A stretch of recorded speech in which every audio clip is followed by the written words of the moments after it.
अस्सलाम वालेकुम वरहमतुल्लाहि वबरकातुहू। मिला टाइम्स में खुशामदीद। मध्य प्रदेश, राजस्थान, छत्तीसगढ़, तेलंगाना और मिजोरम में हुए इंतखाबात के रिजल्ट आ चुके हैं और इन तमाम रियासतों का जो नतीजा आया है वो तवक्को के खिलाफ आया है। कांग्रेस की हार हुई मध्य प्रदेश में, छत्तीसगढ़ में, राजस्थान में। खासतौर पर मध्य प्रदेश और छत्तीसगढ़ में कांग्रेस को अपनी हार का बिल्कुल यकीन नहीं हो रहा है। दूसरी तरफ बीजेपी को भी अपनी जीत का यकीन नहीं हो रहा है। बीजेपी के लीडर्स कह रहे हैं कि कैसे हमारी जीत हो गई, हमको अभी तक ये बातें समझ में नहीं आ रही है, क्या कुछ हुआ है। इन्हीं तमाम इश्यूज पर बातचीत करेंगे कि कांग्रेस के हार की वजह क्या रही, क्या सबब बना।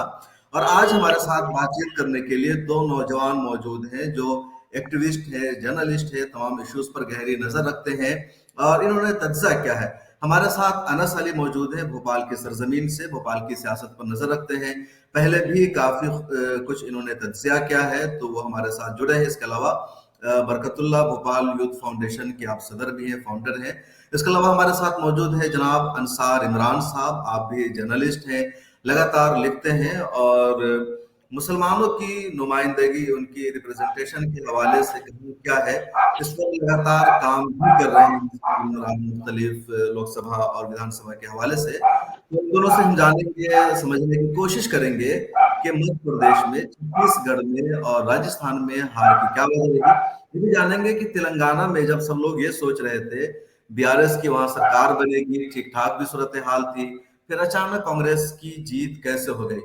तो शुरुआत अंसार इमरान साहब आपसे ही करेंगे।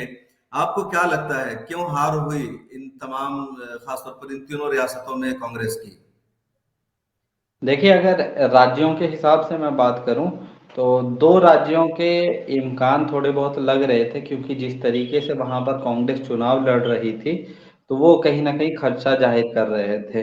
एक स्टेट मेरे लिए भी सरप्राइजिंग था, वो छत्तीसगढ़ है, पर उसकी भी अपनी वजह है। तो हम लोग एक एक करके समझने की कोशिश करते हैं। जी बिल्कुल। अगर राजस्थान की मैं बात करूं तो राजस्थान में 15 लोगों को टिकट दिया था कांग्रेस ने। एक निर्दलीय थे, दो निर्दलीय थे, एक भाजपा समर्थक थे, तो 17 लोग टोटल मैदान में थे। उनमें से 5 लोग कांग्रेस से और एक तो सुन्नी निर्दलीय। मुसलमान क्या बात कर रहे हैं, मैं ये समझने की कोशिश कर रहा हूँ कि ओवरऑल क्यों नहीं, हार हुई राजस्थान में कांग्रेस वहीं की। वहीं पर आ रहा हूं मैं कि अच्छा। एक निर्दलीय वो यूनुस खान जीते हैं। तो अब ओवरऑल मसला क्या है कि मुसलमानों को लगता होगा कि नहीं यार, हम लोगों के तो वोट बट गए हैं या वोट छिटक गए होंगे, इसी वजह से हमारी हार हो गई है। अगर मैं मुस्लिम इलाकों की बात करूं राजस्थान में, तो मुसलमानों ने अच्छा वोट दिया है कांग्रेस को, और अगर हार भी हुई है कहीं बहुत कम मार्जिन से हुई है, सिर्फ 2 सीटों को छोड़ के। जिन सीटों पर, एक तो कामाली जाहिदा अली सीट है जहां पर उनके खिलाफ नासिर जुनैद के मामले को लेकर बहुत एंटी इनकम्बेंसी थी। इसके अलावा बाकी सीटों पर एक तरफा तौर पे कांग्रेस को देखिए अंसार मुसलमान। भाई, ये तो सब लोग जानते हैं कि मुसलमानों का वोट तकरीबन 90 से 92% कांग्रेस को गया है, हर जगह गया है, थोड़ा सा तेलंगाना को छोड़ करके। लेकिन जिन वोटों को हासिल करना था कांग्रेस को राजस्थान में, पिछले 5 सालों से राजस्थान में कांग्रेस की सरकार थी। लगातार अशोक गहलोत की तरफ से दावा किया जा रहा था कि वहां की आवाम को हर तरह की स्कीमें दी जा रही है, सहूलत दी जा रही है। और गहलोत सरकार ने खुद पर मुसलमान सपोर्टर होने का या मुसलमानों के तय नजदीक होने का जो थप्पा लगता है उससे बचाने की भी कोशिश की। तो जो असल वोटर है, जिनकी आबादी है 80 से 90%, क्या उन लोगों ने राजस्थान में कांग्रेस को वोट नहीं किया? क्यों नहीं किया? क्या वजह थी, क्या पॉलिसी थी कांग्रेस की? देखिए, मैं वही आपको समझाने की कोशिश कर रहा हूँ कि असल खेल वहां पर कहाँ हुआ है। भाजपा ने 2-3 मुख्य नीतियों पर वहां पर चुनाव लड़ा है। एक उनका सीधा सीधा मुद्दा था कि उन्होंने कन्हैया लाल को सेंटर में लेकर आए, जिससे हिंदू मुसलमान को पोलराइज करने की कोशिश किया। खास तौर पे शहरी आबादी और अजमेर और ये जोधपुर वाला एरिया, उस एरिया में उन्होंने इसके बड़े बड़े होर्डिंग्स लगवाए थे। और ऐसा नहीं है कि इसका असर नहीं हुआ था, शहरी इलाकों में बड़े पैमाने पर इसका असर हुआ। अब आप खुद अंदाजा लगा लीजिए, जो हवा महल की सीट कांग्रेस आसानी से जीत जाती थी कुछ हजार वोटों से, उस सीट पर इस बार एकदम थिन मार्जिन से भाजपा के उम्मीदवार जीत गए हैं। उसमें ऐसा नहीं कह सकते कि मुसलमानों ने वोट नहीं दिया है, या जो उनकी कांग्रेस के साथ सवर्ण था उसने वोट वहां नहीं तो दिया एमआईएम है। के भी उम्मीदवार खड़े थे, जमील खान, हो सकता है। एमआई देखिए, एमआईएम के लोगों को कांग्रेस में ना उनके पास कोई ग्राउंड था, ना उनको वोट मिलने वाला था। ये बात मैं आज से 2 महीने पहले बोल चुका था। उसके लिए जमीनी सतह पर कुछ करने की जरूरत होती। ये जो उनको 500 वोट मिले हैं, मेरी नजर में हवा महल ज्यादा है। विधानसभा सीट पर जो बीजेपी की जीत हुई, कांग्रेस की हार हुई, तब उसके लिए मायूम को जिम्मेदार नहीं मानते कि मायूम ने वोट काटा जिसकी वजह से ऐसा हुआ? अगर मैं जमील खान को जिम्मेदार मानूंगा 500 वोटों की वजह से, तो उससे ज्यादा तो 1500 वोट तो नोटा लेके गई है। तो आपको दोष नोटा को देना चाहिए, ना कि जमील खान को। पहली बात। दूसरी बात कि जो मैं पोलराइजेशन की बात कर रहा हूं, आप अंदाजा लगाइए पोलराइजेशन कितने बड़े पैमाने पर हुआ। तिजारा विधानसभा सीट, उस विधानसभा सीट पर कभी इतने बड़े पैमाने पर पोलराइजेशन नहीं होता जितना इस बार हुआ था। वन साइडेड एक कम्युनिटी एक साइड थी, वन साइडेड दूसरी कम्युनिटी एक साइड थी। सिर्फ 5,000 या 6,000 वोटों के अंतर से इमरान खान वहां से चुनाव हारे हैं। मसला क्या है कि भाजपा ने वहां पर अपनी नीतियों पर बात नहीं की, या कांग्रेस वहां पर अपनी नीतियों पर बात नहीं कर पाई। मैं ये बात मानता हूं कि कांग्रेस ने चिरंजीवी और ओपीएस के मामले में दो ऐसे काम थे जो बड़े पैमाने पर किए, पर इनको आपको ले जाके जनता के सामने डिलीवर भी करना था। वहां पर आप डिलीवरी नहीं कर पाए। दूसरी बात कि इन इलाकों में जो वो मेंटेलिटी थी ना कि हमें ये है, हमें कांग्रेस की हुकूमत में दबा दिया गया है, कांग्रेस की हुकूमत हिंदू विरोधी है, इस भावना ने वहां पर खास तौर पे राजस्थान के शहरी इलाकों में बहुत बड़े पैमाने पर असर किया है, और इसी की वजह से कांग्रेस वहां पर बहुत सारी सीटों पर हारी है। एक चीज। एक बड़ी वजह और रही है कि कांग्रेस को क्या लगता था वहां पर कि वो अकेले के दम पे बहुत सारी सीटों को निकाल लेगी। कुछ सीटें राजस्थान में ऐसी है जहां पर निर्दलीय और ये क्या बोलते हैं, खासतौर पे बेनीवाल की पार्टी, और एक नई पार्टी है पर उनकी बुनियाद पुरानी है, आदिवासी पार्टी, जो गुजरात में है। एमपी में भी शायद वो उनकी, पार्टी एक सीट जीती है। हाँ, तो 3 सीटें वो जीते हैं। निर्दलीय वहां पर हमेशा 10 से 15 सीटें जीतते रहते हैं। और जो दूसरे उम्मीदवार है, बेनीवाल खुद जीते हैं, पर वोट शेयर उनके पास अच्छा है। एक सीट बिल्कुल। जो वाजिब सबसे अली अली है, आगे वाजिब हम अली है, करेंगे वाजिब अली राजस्थान के अली बारे में एक है। चीज जो भी मैं राजस्थान के बारे में जो एक चीज उभर कर सामने आती है कि वहाँ आजाद उम्मीदवार भी बहुत चुनाव जीतते हैं। इस बार भी कई जीते हैं, कई आजाद उम्मीदवारों ने हराया भी है कई को। इस पर आगे बात करेंगे। जरा अनस अली साहब, मध्य प्रदेश में बीजेपी की जीत की क्या वजह रही, कांग्रेस की हार की क्या वजह रही? हालांकि वोटिंग से पहले तक ऐसा कुछ, बल्कि काउंटिंग से पहले तक ऐसा अंदाजा नहीं था लोगों को कुछ भी। ए, सबसे पहले आपका मैं शुक्रिया अदा करता हूँ, आपने इतनी खास बातचीत में मुझे बुलाया। तो मध्य प्रदेश को समझना ज़रूरी है कि मध्य प्रदेश में 2003 के बाद से कांग्रेस की हुकूमत नहीं आई है। 2018 में कांग्रेस की 1.5 साल के लिए हुकूमत आई थी, मगर उसमें वोटिंग परसेंटेज देखा जाएगा तो बीजेपी का ही ज़्यादा परसेंटेज वोट मिले थे कांग्रेस के, अगर हम कंपैरिजन करें। और वो निर्दलियों की और सपा के कैंडिडेट की और बसपा के कैंडिडेट की हिमायत लेके वो लोग उसमें आए थे हुकूमत में 18 के अंदर। जब 2020 के अंदर जब सरकार गिर गई और दोबारा उपचुनाव हुए कई सीटों पर, तो वो पूरे के पूरे जो वोट शिफ्ट हुए बीजेपी को, और कांग्रेस 100 सिर्फ 93 वोटों तक महदूद रह गई थी। कांग्रेस के पास 93 विधायक महदूद बचे थे हम्म 2020 के अंदर जो उपचुनाव हुए थे। उसके बाद कांग्रेस को दोबारा अपनी पॉलिसी को सोचना था कि आखिर हम कहाँ गलत हैं, क्या गलत कर रहे हैं। मगर कमलनाथ जी जो थे, उन्होंने सोचा कि हमने जो स्ट्रेटेजी 2018 में अख्तियार की थी, उसी को लेके हम 2023 में जाएंगे। और उन्होंने हिंदुत्व की राह चुनी, ना कि उन्होंने आवाम के जो मसले होते हैं, जो जिनसे आवाम टच करती है, खासतौर पे नौजवान, उसको उन्होंने नहीं उठाया। अब जिस सूबे के अंदर 22% शेड्यूल कास्ट की, शेड्यूल ट्राइब्स की आबादी है और 18% शेड्यूल ट्राइब्स की आबादी है, तो इनको मिलाकर 40% का जो एक आबादी बनती है, उसमें उनके मुद्दे कहाँ हैं? वो हिंदुत्व के मुद्दों से, या जो कमलनाथ जी जिन मुद्दों को लेके चल रहे थे, वो उससे टच नहीं करते अपने आप को।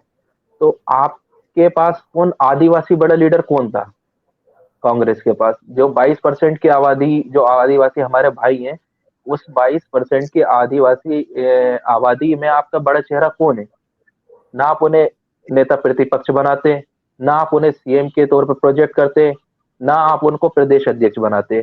आदिवासी जो है मध्य प्रदेश की कांग्रेस के जो आला कमान है उसमें सिर्फ कांतिलाल भूरिया जी हैं, मगर वो भी पूरे जो सिनेरियो से गायब रहे। और जो 18% जो हमारे दलित भाई हैं वो भी गायब रहे।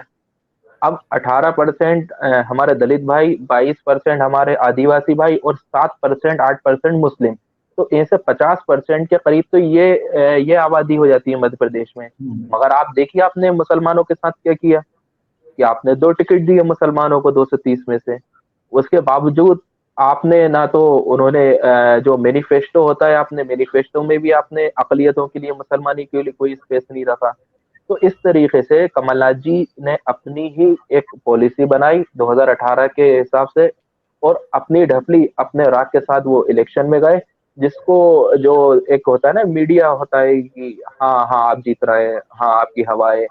और जो जमीन का जो लोग हैं, जैसे अब देखिए आप शहर में आएंगे, शहर के लोगों से बात करेंगे तो आपको रिएक्शन अलग मिलेगा। और जब आप एक रूरल एरिया में जाएंगे, बिल्कुल गाँव में जाएंगे, छोटे छोटे इलाकों में जहाँ दूसरी आबादी रहती है, वहाँ का आप पर मिजाज आपको नहीं पता कि क्या होने वाला है।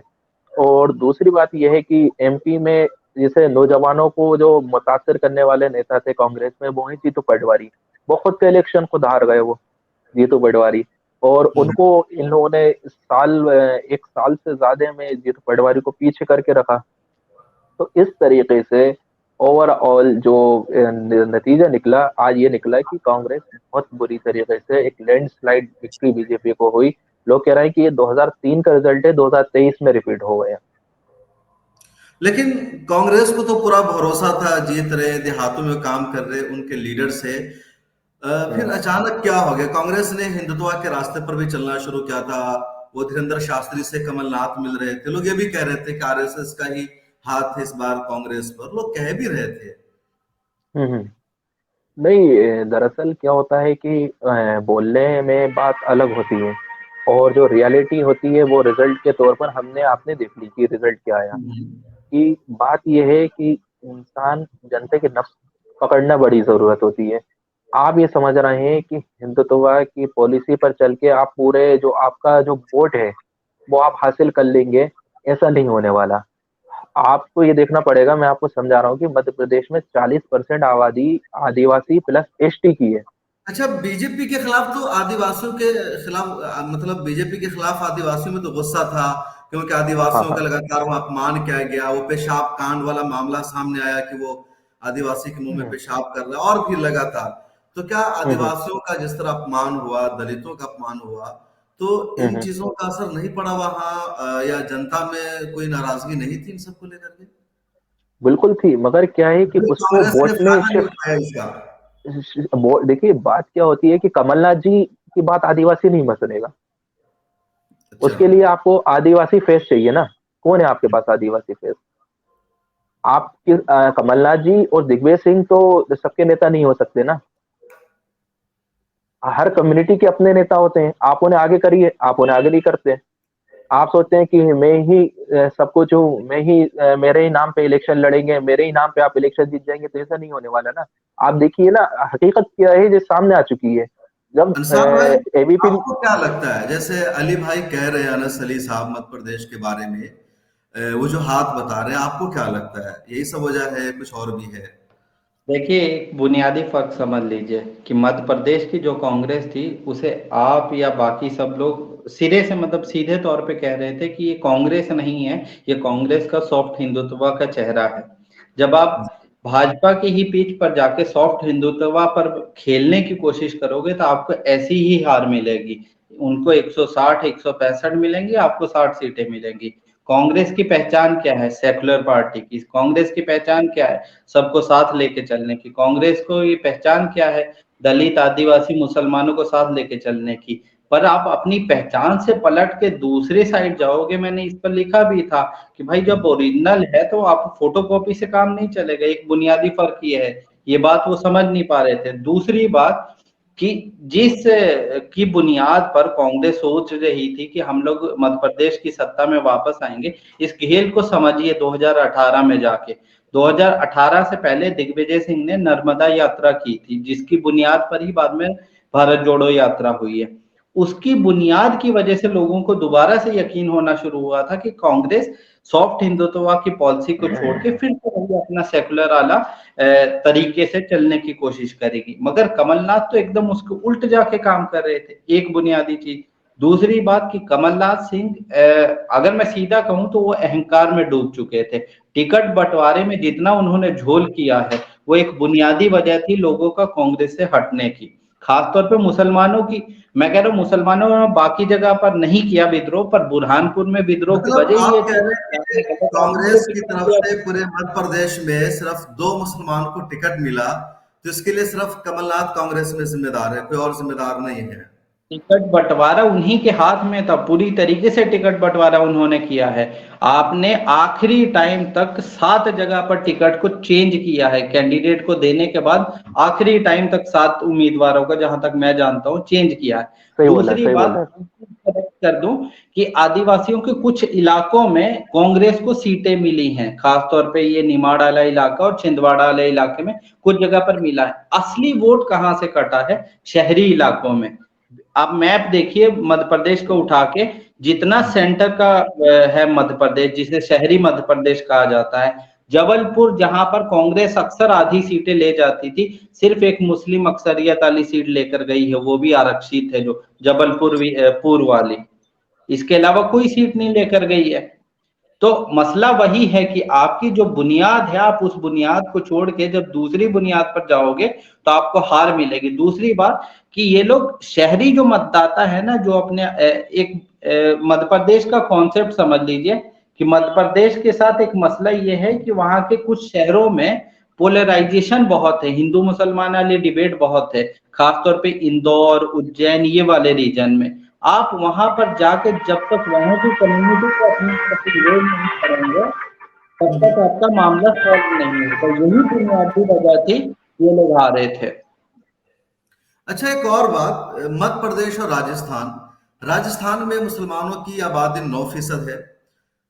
9% आबादी होने के बावजूद राजस्थान में कांग्रेस ने 15 मुसलमानों को टिकट दिया। मध्य प्रदेश में भी मुसलमानों की आबादी 7% है, और पुराने सेंसस के मुताबिक, अब अगर सेंसस हो तो यकीनन 9-10% वहां भी हो जाएंगे।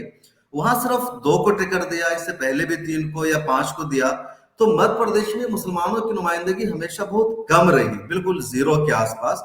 दूसरे स्टेट में थोड़ी बहुत नुमाइंदगी है। वजह क्या है मुसलमानों की नुमाइंदगी न होने की मध्य प्रदेश में, अनस भाई? मैंने जैसा कहा था कि मध्य प्रदेश में तीसरा महाजन नहीं है।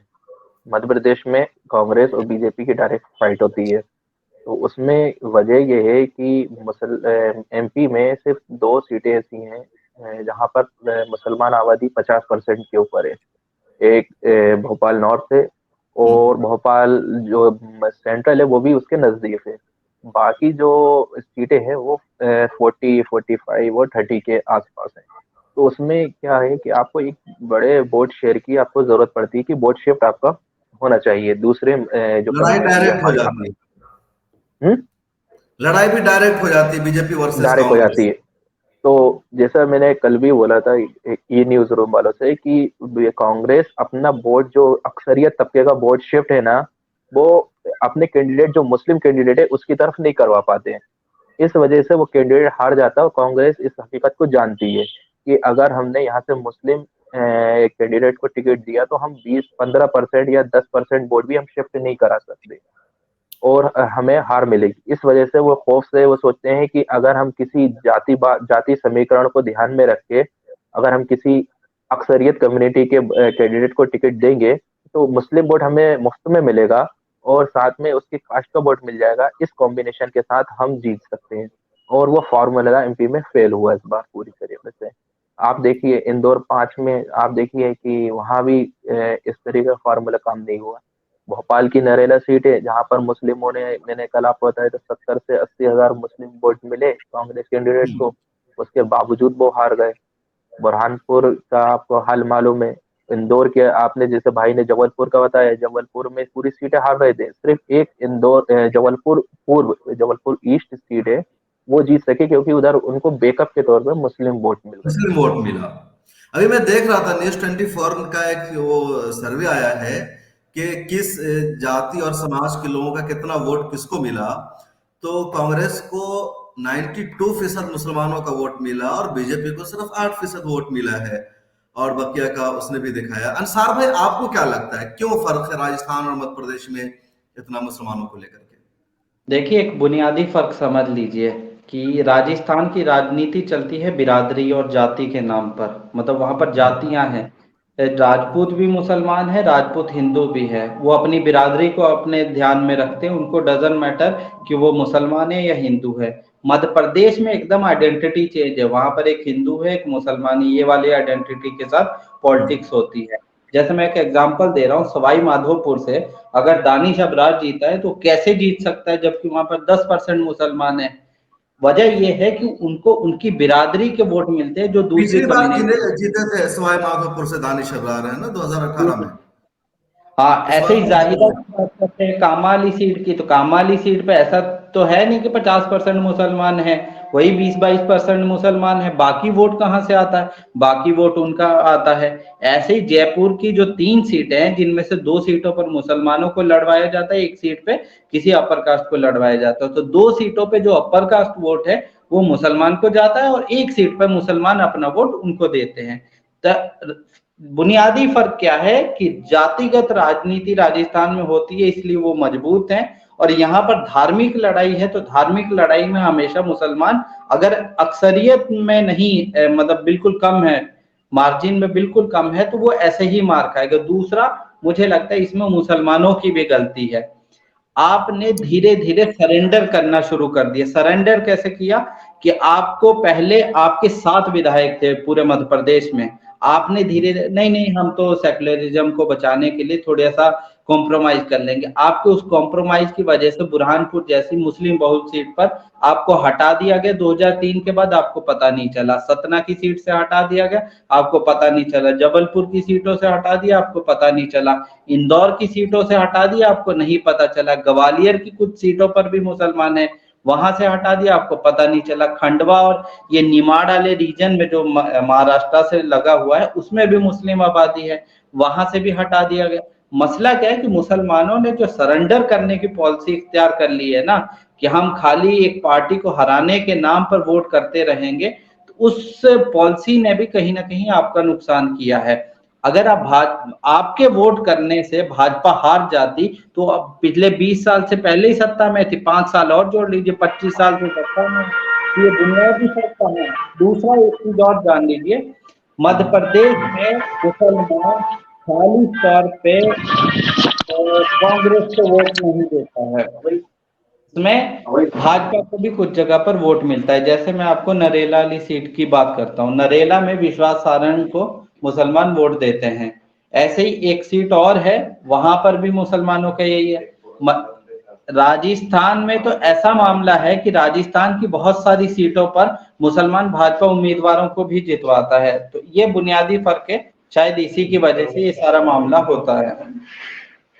हाँ बिल्कुल। अच्छा, राजस्थान में आजाद उम्मीदवार भी बहुत हमेशा हावी हो जाते हैं कई मरतबा।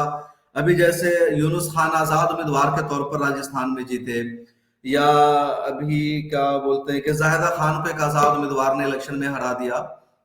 अनस अली भाई, आपकी आवाज बंद है। बुरहानपुर में बड़ा जोर था एमआईएम के उम्मीदवार का, लोग कह रहे थे जीत जी जी। जाएंगे, लेकिन ऐसा कुछ रिजल्ट नहीं आया, बल्कि नफीस मंशा का वोट काफी कम आया है। हाँ हाँ, देखिए मैं इस बात में बिलीव करता हूँ कि ये उनका पहला इलेक्शन था, और पहले इलेक्शन के हिसाब से उन्होंने एवं 30,000 वोट उन्होंने हासिल किए, ये मेरे हिसाब से काफी है। अब हमें 5 साल नफीस मंशा साहब को ग्राउंड पे रहना है, आवाम की आवाज बनना है, मिल्लत के लोगों के, हर तबके के लोगों के काम करना है और भरोसा एतमाद हासिल करना है, और उसके बाद दोबारा फिर इलेक्शन में जाना है, इंशाल्लाह कामयाबी मिलेगी। अभी क्या होता है कि एकदम से आवाम एतमाद नहीं कर पाती है कि ये हम जिसको चुनने जा रहे हैं तो हमारे उम्मीदों के हिसाब से उस पर खरे उतरेंगे नहीं उतरेंगे। तो इस वजह से क्या हुआ कि वहाँ मुस्लिम वोट तकसीम हो गया। मगर कोई बात नहीं है, क्योंकि देखिए ये खुशी की बात है। जैसा कि अंसार इमरान साहब फरमा रहे थे, हम उनकी बात से इत्तेफाक रखते हैं कि एक डर था, एक खौफ था कि यार हमारे वोट तकसीम हो जाते हैं, हम हार जाते हैं, हम इलेक्शन नहीं लड़ पाते। मगर इस इलेक्शन में एक बात जो है मुस्लिमों के जहन में बैठ गई है कि हमारे वोट से कोई फर्क नहीं पड़ना, ना हमारे वोट से जीत हार का फासला तय होना। तो हम जहां जीत सकते हैं वहां हम लड़ेंगे और जीतेंगे, जिसकी आगाज बुरहानपुर से हो गया है। और 2028 में इंशाल्लाह और सीटों पर आपको और कैंडिडेट दिखेंगे और इनमें से कई लोग जीत कर आएंगे। अच्छा अंसार भाई, कई मर्तबा जब कांग्रेस हारती है, दूसरी पार्टियां जीतती है, तो ठेकरा या किसी न किसी को जिम्मेदार तलाशा जाता है। इस मर्तबा एमआईएम के हवाले से उस तरह की बातें नहीं आ रही। हालांकि एमआईएम एमपी में भी इलेक्शन लड़ रही थी, राजस्थान में भी एमआईएम ने अपने उम्मीदवार उतारे थे। आपकी आवाज बंद है अंसार। इस बार मसला क्या है कि एमआईएम को वोट ही नहीं मिला है। बुरहानपुर को छोड़ दीजिए, वहां पर तो एमआईएम को नहीं, असल में वो जो कांग्रेस की एक पूरी लॉबी बगावत कर गई थी उसको वोट मिला। इसके अलावा आप कहीं भी उठा के देख लीजिए, 500 वोट, 600 वोट। तो जब वोट ही नहीं मिला तो आप इल्जाम कैसे दोगे? इस बार इल्जाम गया है ईवीएम पर कि ईवीएम दोबारा से हैक हो गया है। तेलंगाना में ठीक से काम कर रहा था, मध्य प्रदेश और राजस्थान में उसकी हैकिंग हुई है। तो मुझे लगता है शायद यही है। ईवीएम की बात तो शायद दिग्विजय ने की है, लेकिन कांग्रेस के जो दूसरे लीडर्स है वो नहीं कर रहे हैं।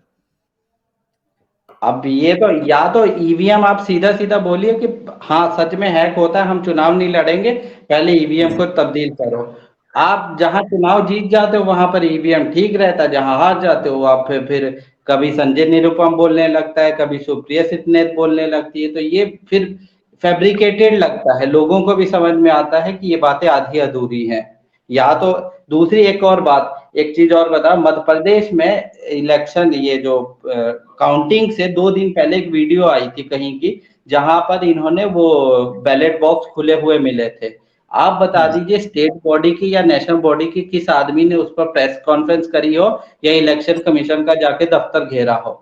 आप खुद, जब आपके अंदर इच्छा ही नहीं इलेक्शन लड़ने की और उसको जीतने की, तो फिर क्या कह सकते हैं? दूसरा, काउंटिंग वाले दिन बाकी तो भाजपा वाले तो पहुंच जाते हैं सुबह 6 बजे वहां पर काउंटिंग बैलेट बॉक्स को देखने, आपके प्रदेश अध्यक्ष उठते हैं 11:30 बजे। तब इतना जब फर्क रहेगा ना, तो वो अगर कुछ गड़बड़ भी करेंगे तो आपको नहीं पता चलेगा, आप शाम में आके हार के चुनाव आराम से सो जाएंगे दोबारा। बिल्कुल। अनस अली भाई, छत्तीसगढ़ में कांग्रेस की जीत के चांसेस थे, लेकिन ऐसा नहीं जी हो जी। पाया। क्या रहा अंसार भाई? आप जब कहीं किसी से बात कर रहे होंगे वहां पर, तो आपके ना आपकी वीडियो इधर आ रही है, तो उधर किसी से भी बात नहीं करना है आपको, आवाज बंद करके भी। जी अनस भाई। जी, छत्तीसगढ़ का मैं आपको ऑनेस्टली बोलूँ तो देखिए मैंने ज़्यादा स्टडी नहीं की है, क्योंकि मेरे सूबे में खुद इलेक्शन था, तो मेरी जो वो तवज्जो थी मेरे इलेक्शन में थी। तो मध्य उसमें प्रदेश में। मैं जानता हूँ कि उस पे कमेंट करना मुनासिब नहीं होगा। और जैसा कि अंसार भाई ने फरमाया ईवीएम का मामला है, तो इसमें क्या है कि दिग्विजय सिंह जी ईवीएम को इल्ज़ाम दे रहे हैं। तो अपन ही कह सकते हैं दिल को बहलाने के लिए गालिब ये ख्याल अच्छा है, क्योंकि जब 2019 में इलेक्शन हुए थे एमपी के अंदर लोकसभा, मध्य हम्म। प्रदेश में कांग्रेस की हुकूमत थी, आपको भी मालूम है कांग्रेस की हुकूमत थी। अब उसके बावजूद दिग्विजय सिंह लोकसभा में मध्य प्रदेश भोपाल से हार गए थे, काफी बड़े मार्जिन से हारे थे। अब उसका जिम्मेदार कौन था? तभी ईवीएम को दोष देंगे, हम इल्जाम ठहराएंगे। 3 लाख अभी वोटों से हार जबलपुर गए के थे अंदर, दिग्विजय सिंह। जी जबलपुर के अंदर काम उनके पूरे कैंडिडेट हारे, सिर्फ एक कैंडिडेट जीते, लखन गंगोरिया। तो अब वो बताइए कि जबलपुर में बाकी जो कैंडिडेट थे उनकी ईवीएम खराब थी और लखन गंगोरिया की ईवीएम सही थी क्या? अच्छा अंसार भाई, छत्तीसगढ़ में क्या वजह रही बीजेपी की जीत की? हालांकि बीजेपी भी नहीं सोच रही थी, सब लोग बता रहे थे कांग्रेस कांग्रेस। छत्तीसगढ़ में जो मैंने वहाँ के ग्राउंड के लोगों से बात करी है, 2-3 जो सीनियर लोग थे, तो एक चीज तो मैं भी मानता हूँ, 2 चीजें उनकी सही है। एक, पहली बुनियादी वजह समझ लीजिए कि छत्तीसगढ़ में हकीकत में आदिवासी समुदाय के खिलाफ पुलिस एट्रोसिटी हुई है, उसका रेप्लिकेशन आपको वापस पलट के मिला है, एक चीज। दूसरी चीज, आपने वहां पर धर्मांतरण के नाम पे ईसाई समुदाय को भी बहुत टारगेट किया है, और जो बोल रहा हूँ ना सॉफ्ट हिंदुत्व वाला खेल वहां पर भी खेला गया है। उसकी वजह से एक पूरा आदिवासी जो सेक्ट था वो आपसे दूर हटा है। और इससे पहले आप कुछ साल मतलब अभी साल भर पहले पीछे जाएंगे, 6 राज्यसभा चुनने थे इनको छत्तीसगढ़ से। इन्होंने किसी का रिश्तेदार, किसी का बहनोई, इनको उठा के राज्यसभा भेजा। आदिवासियों को कोई नेता नहीं मिला। जब आप इतनी चीजें करोगे तो जो आपका मेन वोटर है, जिसने आपको वोट दे के जिताया था, वो आपसे छिटक के दूर चला जाएगा। आप पूरा देख लीजिए, 90 सीटों का डाटा निकाल लीजिए। जो छत्तीसगढ़ में आपको आदिवासी वोट पिछली बार एकमुश्त मिला था, वो इस बार एकमुश्त भाजपा की तरफ चला गया है। तो यही बुनियादी वजह रही है कि ये लोग वहां पर भी फेल हो गए हैं। तो जरा सा तेलंगाना के बारे में बात करते हैं। तेलंगाना में अचानक कांग्रेस की जीत हो जाती है, बीआरएस हार जाती है, हालांकि उसकी सरकार की बड़ी तारीफ की जाती रही, क्या वजह रही? देखिए, तेलंगाना का मतलब आज से 2 महीने पहले मैं ये एक बात बोली थी कि वहां पर 40-40 सीटें ऐसी हैं जहां पर कांग्रेस और बीआरएस दोनों का अपना अपना स्ट्रॉन्ग होल्ड है, वो आसानी से जीत जाएंगे। 25 से 30 सीटें ऐसी हैं जहां पर मार्जिन बहुत कम है, 500 वोट, 600 वोट, 700 वोट। अगर 40% उनका वोट है तो 40 आपके पास है। तो ये जो 25-30 सीटों का जो मार्जिन है, ये जो जीतेगा वो सरकार बनाएगा। और मुझे लग रहा है उसमें कांग्रेस को कामयाबी मिल गई है, पहली बात। दूसरी बात की जो भाजपा का इतना हाई क्रिएट किया गया था वहां पर, भाजपा वहां पर एक्चुअल में सिकंदराबाद वाला रीजन अगर छोड़ दें और ऊपर वाला रीजन छोड़ दें, चेवेल्ला साइड वाला, तो उसके अलावा भाजपा कहीं नहीं है और कुछ शहरी इलाकों में है। तो इसलिए जो बुनियादी वजह थी कि रूरल इलाकों में कांग्रेस के पास जो वो थिन मार्जिन था, जिन सीटों पर वो जीत गई है। अब सीटों की कैलकुलेशन भी उठा के देखिए, बीआरएस 39 या 40 है और कांग्रेस 64-65 है। वो वही 25 सीटें हैं जहां पर आप आसानी से जीते हो, बहुत थिन मार्जिन पर। उसका ग्राउंड पर क्या इम्प्लीकेशन था, वो ग्राउंड पर किस वजह से जीते हैं उसका नहीं मालूम, पर बुनियादी वजह मुझे यही लगती है, जिन सीटों पर मार्जिन बहुत कम था उन सीटों को इस बार कांग्रेस ने गेन किया है। बीजेपी भी काफी मजबूत हुई है, 1 सीट से 8 सीटों पर पहुंच गई।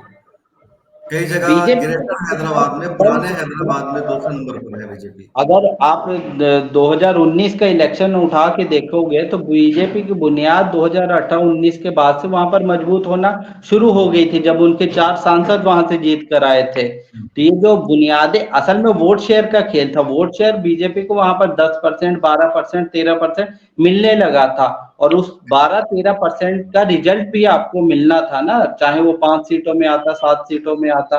तो वो इस बार दिखाई दिया है विजिबली। और कुछ सीटें तो ऐसी हैं भाजपा की जो बहुत कम मार्जिन से जीते हैं, ऐसा नहीं है कि वो बहुत बड़े मार्जिन से जीते हैं। तो कुछ सीटें तो शायद उनकी वजह से मिली है, पर 4-5 सीटें ऐसी हैं जो जेन्युइन बड़े मार्जिन से वो निकाले हैं, खास तौर पे शहरी इलाकों की। जैसे एक सीट है जहां से शब्बीर अली जीतते थे, निजामाबाद अर्बन अली। तो अर्बन इलाकों में भाजपा ने काम किया है, वहां पर स्ट्रॉन्ग होल्ड है और वहीं से वो जीतते आ रहे हैं। बिल्कुल अनस भाई, एक और वजह बताई जा रही है मध्य प्रदेश के बारे में कि जी। कांग्रेस का जो लीडर है कोई, वो ओरिजिनल मध्य प्रदेश का नहीं है। जैसे कमलनाथ के बारे में बात आती है कि उनका कोई और स्टेट है, छंडवा करके वो रहने लगे, तो वहां की जो आवाम है कोई अपने एक इलाकाई लीडर को देखना चाहती है बड़ी जिम्मेदारियों के साथ, या सीएम का चेहरा। नहीं नहीं, इस बात में कोई दम नहीं है मेरे हिसाब से, क्योंकि हम्म। कमलनाथ 9 बार से सांसद हैं, वहाँ के सांसद रहे हैं वहां पर। और छिंदवाड़ा को उन्होंने एक गांव से एक शहर बना दिया। आज भोपाल इंदौर के बाद अगर तरक्की के मैार पे कोई अगर दूसरा शहर एमपी में अगर मंजर आम पर है तो छिंदवाड़ा है वो। क्योंकि जब कमलनाथ मरकजी वजीर थे, उन्होंने छिंदवाड़ा में काफी इन्वेस्टमेंट किया है, काफी काम करवाए, वहां पर फैक्ट्री है, हर चीज उन्होंने छिंदवाड़ा को मैसर करवाई। तो ये कहना कि छिंदवाड़ा के हैं वहां के, तो ये सरासर गलत है। मगर हमें इस बात को समझना होगा असल वजह क्या है। आप देखिए कि अभी लीडर ऑफ अपोजिशन की लिए कल मीटिंग है कांग्रेस की। अब उसमें आप किसका इंतखाब करते हैं? आप उमर सिंगार को आप अगर लीडर ऑफ अपोजिशन बनाते हैं, जो कि एक बड़े कद्दावर आदिवासी लीडर है, मगर उनको कौन पीछे करता है? उनकी जो अदावत चलती है वो दिग्विजय सिंह से चलती है। दिग्विजय सिंह नहीं चाहते कि अमर सिंह और आगे बढ़े। तो वहाँ की जो छोटे लोकल लेवल की जो गुटबाजी है वहाँ पर, जो रीजनल लेवल पे, कि एक नेता दूसरे नेता को पसंद नहीं करता, वो उसको पसंद नहीं करता, वो ही नहीं चाहता ये आगे आए, वो उसको पसंद नहीं करते। तो एक बड़ी वजह ये भी होती है कि हर लीडर के अपने अपने गुट बना हुआ है। गुट भले ही उसके साथ 4 लोग हों, 5 लोग हों, मगर वो अपने आप को एक बड़ा नेता समझने लगता है।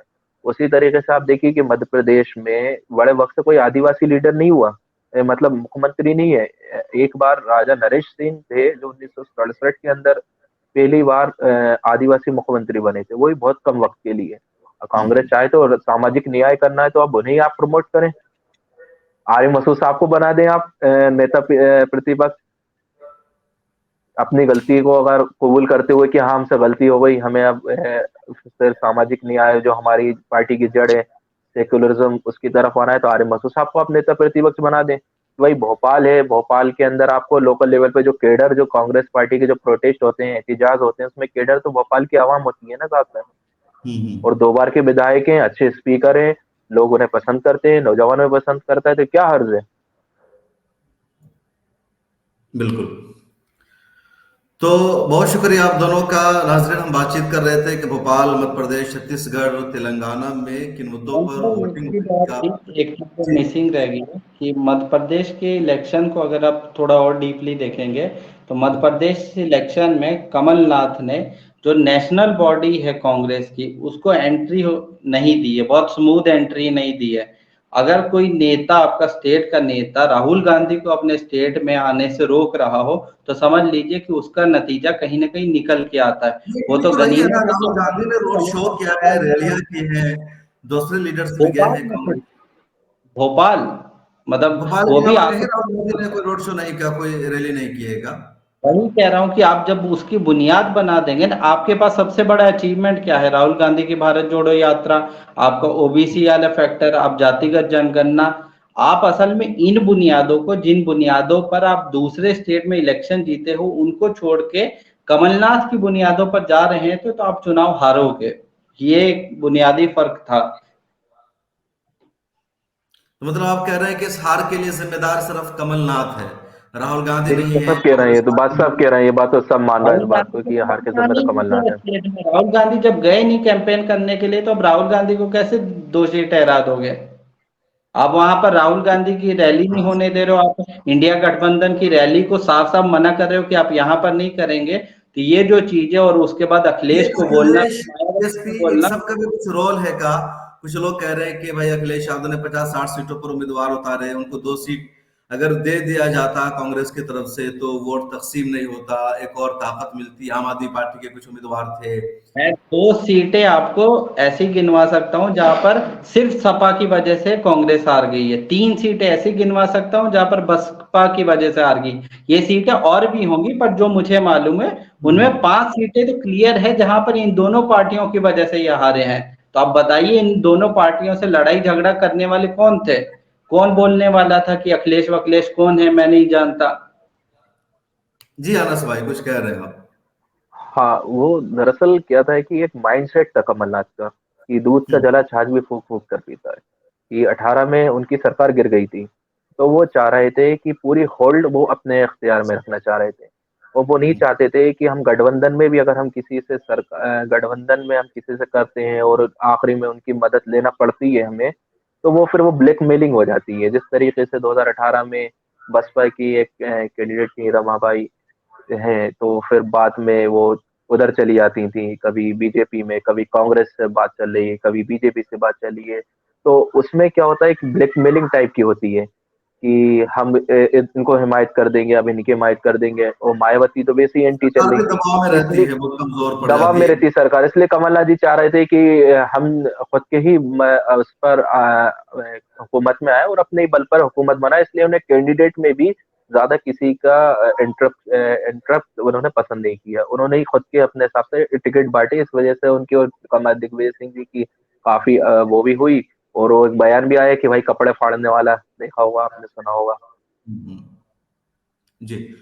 तो बहुत शुक्रिया आप दोनों का, हमारे साथ जुड़े थे अंसार इमरान साहब, अनस अली साहब भोपाल से, और हम बातचीत कर रहे थे चारों राज्यों के चुनावी रिजल्ट्स पर कि कहाँ किसकी जीत और किसकी हार किस वजह से हुई। आप सबको क्या लगता है कमेंट सेक्शन में जरूर लिखिए। फिर मुलाकात होगी इसी तरह किसी और इश्यू पर कुछ एक्सपर्ट्स के साथ। अल्लाह हाफिज।